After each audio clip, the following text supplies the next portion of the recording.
La NASA se ocupa de ovnis, pero no los llama así. Ahora habla de eventos luminosos transitorios para ocuparse de un fenómeno, de unas misteriosas descargas eléctricas en la alta atmósfera que ya han visto astronautas y pilotos, pero que también han sido captadas accidentalmente por fotografías hechas en todo el mundo. Javier Sierra, ya saben que siempre está atento a estas cuestiones, y hoy nos va a hablar precisamente de este desafío científico, porque seguimos viviendo en un planeta en el que los interrogantes no se han acabado, siguen existiendo. Y en donde por fortuna. Por fortuna, desde luego, porque esto estimula la curiosidad y nos mantiene con los ojos muy abiertos. Pero sobre todo, es un planeta en el que cada vez más queda claro que la respuesta la tenemos que dar entre todos, no solo las grandes instituciones científicas, sino incluso los propios ciudadanos. NASA acaba de pedir a la ciudadanía que participe en aportar información para desvelar un poco este misterio de los eventos luminosos transitorios, que son descargas de electricidad en condiciones atmosféricas muy cargadas, muy de tormenta o pretormenta, pero que no son los rayos habituales que nosotros conocemos. Son descargas que a veces duran un cuarto de segundo o incluso menos, que provocan una descarga de plasma que adquiere formas muy espectaculares, como si fueran medusas que de repente solo captan fotografías de alta velocidad y que han sido ya, en fin, vistas incluso por astronautas, ¿no? La última observación que generó unas imágenes bellísimas la tuvo el astronauta Matthew Dominic, que capturó varios de estos. Ellos los llaman espíritus o duendes rojos, a veces incluso los llaman trolls, y otra de las definiciones es la de blue jets, ¿no? Como jets azules, porque son de gran velocidad. A veces son rojos, a veces terminan como en unas puntas azules muy, muy espectaculares. Y este Matthew Dominic capturó varios, como te digo, en junio, los vio por encima de las nubes, eran estallidos rojizos a 50 kilómetros de altura sobre la superficie del planeta, y eso lo captó con una cámara rápida que algunos teléfonos móviles tienen. Y por eso la NASA ha creado una iniciativa de ciencia colaborativa, como ellos llaman, que ha agrupado en torno a una web que yo invito a que nuestros oyentes bicheen. Pueden visitar, ¿no? Exacto, esta mañana, que se llama Spritacular. Sprit, esa S-P-R-I latina T.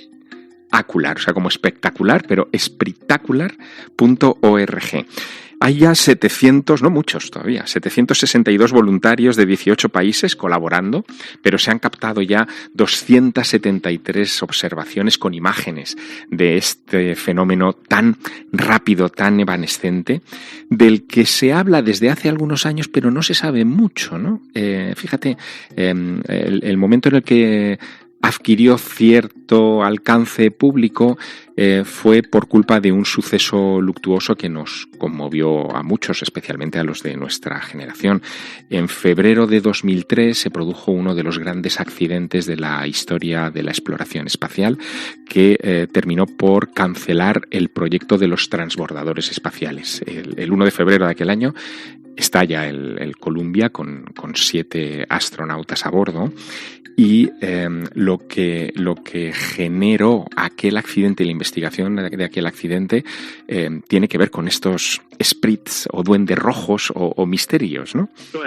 FYI, I've just lost 4 separate temperature transducers on the left side of the vehicle, hydraulic return temperatures. 4 high return temps. Fíjate que aquella transmisión se rompió bruscamente cuando el Columbia tenía que tomar tierra, estaba regresando de una misión en el espacio. Iban cargados de información, como suelen ser estas misiones científicas, información de todo tipo.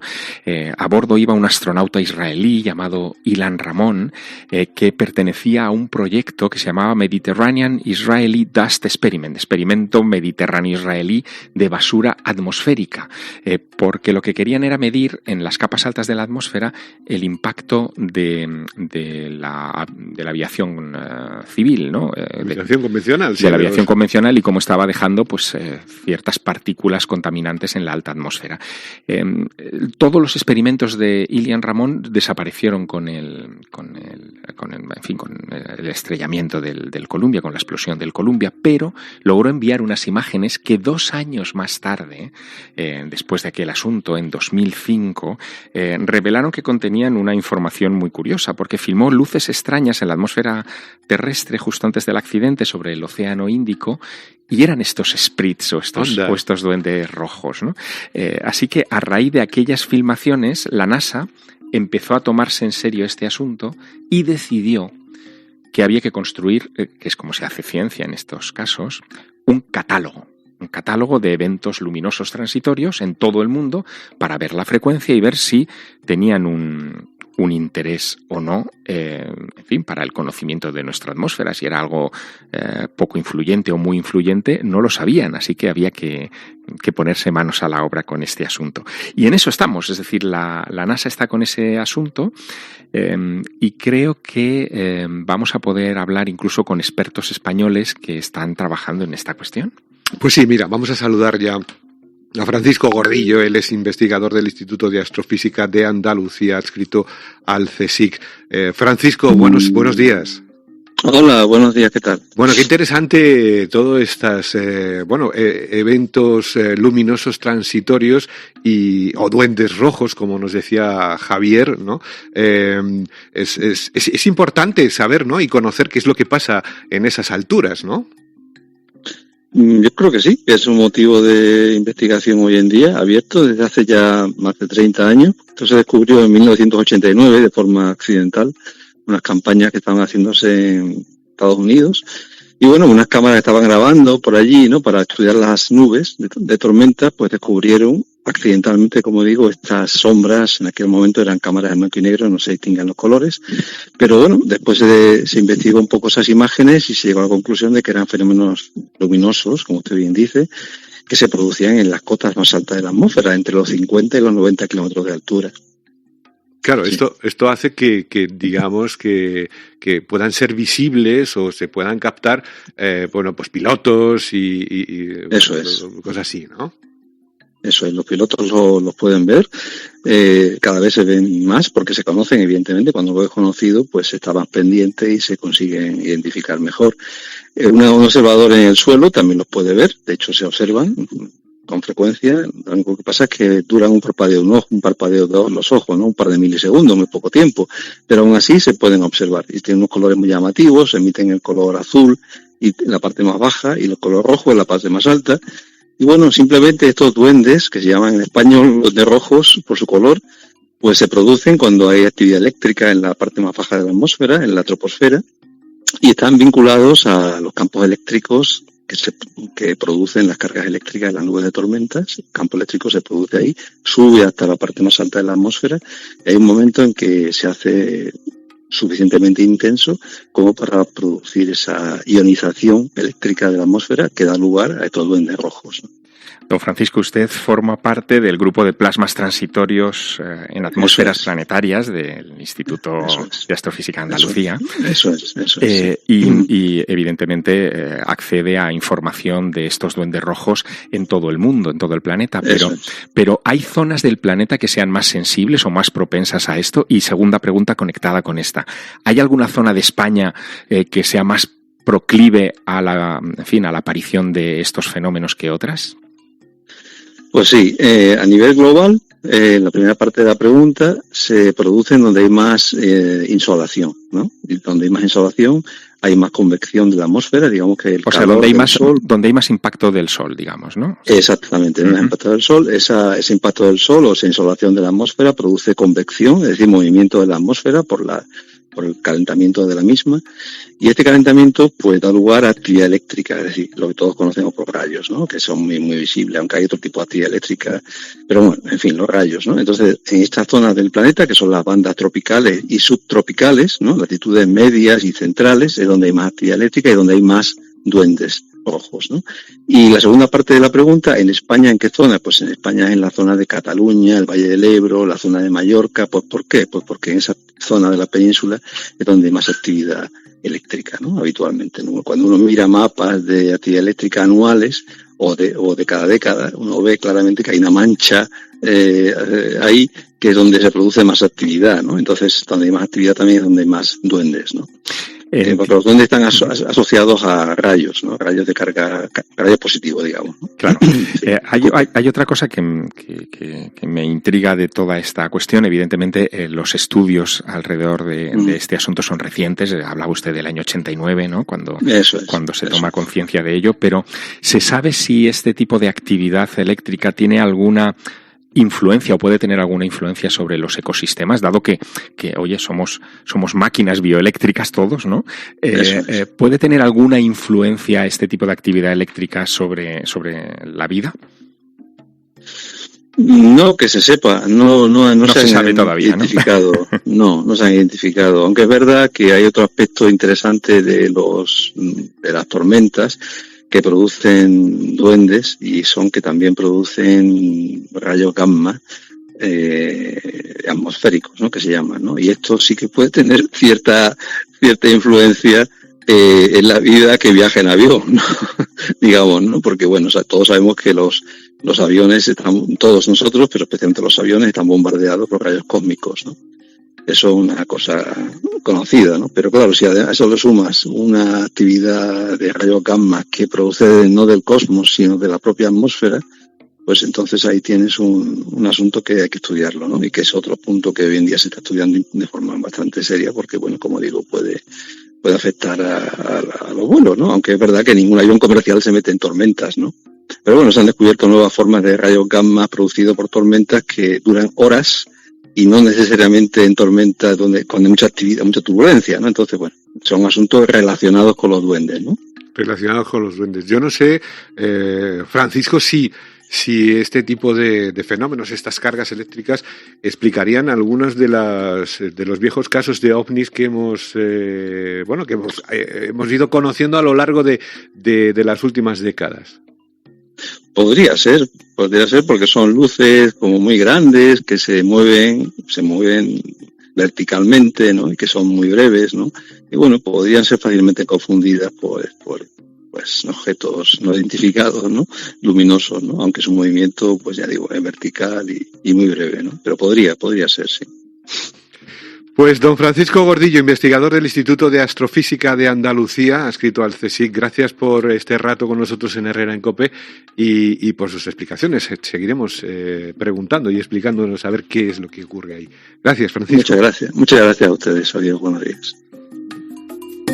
Bueno, entonces, en España no es que sea una cosa muy masiva. Una cosa muy masiva. Es verdad que yo, explorando un poco los mapas que Francisco Gordillo ha expuesto en algunas conferencias sobre esta cuestión, uno ve que la actividad se concentra en lugares como África, todo el continente americano es como muy proclive a este tipo de fenómenos, y en cambio Europa es bastante apática, es decir, que no hay mucha actividad dentro de que pues hay picos y momentos puntuales del año donde se puedan producir. No obstante, hay algo en esto que sigue siendo un misterio. El comportamiento de estos espíritus, de estos duendes rojos de la atmósfera, es parecido al de algunos casos de ovnis, como tú decías, pero con una diferencia. En algunos de estos casos la duración es mucho más larga. Yo estoy recordando, por ejemplo, un incidente que podía ser casi arquetípico de este tipo de visiones, que ocurrió en septiembre del 77 en la Unión Soviética, entonces Unión Soviética, en la ciudad de Petrozavodsk, ¿no? Al noroeste de Rusia. Allí 160 testigos cualificados, me refiero a pilotos, meteorólogos, pero aparte la población civil de esa ciudad, vio como una especie de estrella estalla en medio de la calle Lenin, en el centro entonces de la ciudad. Esa estrella empieza a hacerse grande en el cielo, se convierte en algo que lo llamaron como una medusa gigante, que es una de las características de estos duendes, como si cayeran unas patas rojizas sobre el terreno, y llegó incluso a generar efectos sobre el suelo, es decir, partes del asfalto se fundieron, hubo ventanas que se derritieron, en fin, era como una especie de explosión extraña que duró unos segundos, pero no unos milisegundos. Y ahí es donde, digamos, que estaría la diferencia, ¿no? Hay otra cosa que no se sabe muy bien si está asociada o no a esto, pero que genera mucho misterio, y es que cuando ocurre el incidente del transbordador espacial del Columbia, los controladores de Houston detectan que hay como un infrasonido. Hay como un sonido que rodeó la explosión del transbordador en los momentos en los que se produce el drama, y ellos luego lo vincularon de alguna manera a la existencia de esta electricidad en el ambiente. Y eso me recordó algo que no me resisto a contarte, Carlos. Por favor. Que es un caso que tuvimos aquí en España, en este caso en Logroño, y que ocurrió en el año 72, del que hay constancia acústica. ¿Ah, sí? Sí. Esta historia la vive Javier Bosque, que era un seminarista joven de 22 años, que estaba en los Padres Escolapios de Logroño. Él estudiaba de madrugada y tenía la radio allí puesta, un radiocasete de los antiguos allí puesto, con el que, bueno, en fin, llenaba sus horas de estudio con música. Y de repente, a eso de las 2 de la mañana, una bola eléctrica como de unos 40 centímetros de diámetro, aspecto como ovoide, no era esférica totalmente, era como una especie de huevo, entra por la ventana. Él dice que le salen como unos rayos que a él le recordaron las antenas de los caracoles cuando se despliegan, o sea que podía ser una especie de arco voltaico que parece estar repasando algunos de los objetos de la habitación y que se dirige hacia la radio. Bueno, Javier Bosque tiene el instinto en ese momento de darle al rec, el botón aquel de grabación que tenían los radiocasetes, y grabar el sonido que estaba creando aquel objeto a través de la radio. Creó como una interferencia. No nos dirá mucho el sonido, pero no deja de ser un documento histórico de lo que generan estas luces. Esto es lo que genera ese huevo que se acerca, ¿no?, a la radio. Y que, bueno, el arco de sonidos está entre los 1000 y los 4000 hercios, y dejó, pues te puedes imaginar, muy impactado a Javier Bosque, ¿no? Me imagino, me pasa a mí y no sé cómo lo contaría. Hay algunos lugares, incluso, fíjate, en el mundo donde este tipo de fenómenos eléctricos se producen casi a fecha fija, ¿no? En los meses de invierno, en Noruega, en Hesdalen, es un valle del norte de Noruega, desde hace ya unos cuantos años, equipos científicos van a ese lugar no a ver auroras boreales, sino a ver, este tipo de bolas de plasma o de rayos que tienen duraciones más largas que los duendes rojos, pero que a veces pueden llegar a alcanzar velocidades superiores a la velocidad del sonido. No se sabe qué son, pero se han captado. Incluso la Universidad de Noruega llegó a hacer un proyecto científico para colocar cámaras allí para vigilar 24 horas al día esa zona, y han captado todo tipo de fenómenos. Y esas luces del norte, esas luces de Hesdalen, siguen siendo también uno de los desafíos atmosféricos en fin, más importantes. Y obviamente todo esto ha terminado generando mucha mitología, ¿no? En los años de la Segunda Guerra Mundial, sobre todo a partir de octubre de 1944, muchos pilotos, tanto aliados como del eje, tanto de un lado como del otro, denunciaban que sus aviones eran acompañados por misteriosas bolas de fuego que se situaban al lado de las carlingas de los aviones y llegaban incluso a atravesarlos, creando, pues imagínate, el consiguiente pánico, ¿no? Las llamaron Foo Fighters. Hay incluso un grupo musical pues viene de ahí, de ese término. Foo Fighter en realidad es la contracción de la palabra foo, fuego, en francés, y fighter, caza en inglés. O sea, son cazas de fuego, porque pensaban los aliados que podían ser algún tipo de arma secreta nazi y los nazis pensaban que era algún tipo de arma secreta de los aliados. O sea, que estaban empates. Cuando se han abierto los archivos históricos de la aviación, tanto de la Luftwaffe como, por ejemplo, de la RAF en Gran Bretaña, hemos visto que los fenómenos eran idénticos y la ignorancia sobre su naturaleza era idéntica, y seguimos sin saber qué eran o qué fueron aquellos Foo Fighters. Qué emocionante. Bueno, pero que vamos poco a poco conociendo y explicando poquitas cosas. Claro, lo interesante también, Carlos, es que estos fenómenos transitorios luminosos no solo se producen en la Tierra, sino que también se producen en otros astros, ¿no? ¿Ah, sí? O en otros lugares. Sí. Por ejemplo, la propia NASA, desde los años 60, tiene en marcha, más en secreto o más discreto, un proyecto para catalogación de fenómenos transitorios lunares, es decir, en la superficie de la Luna.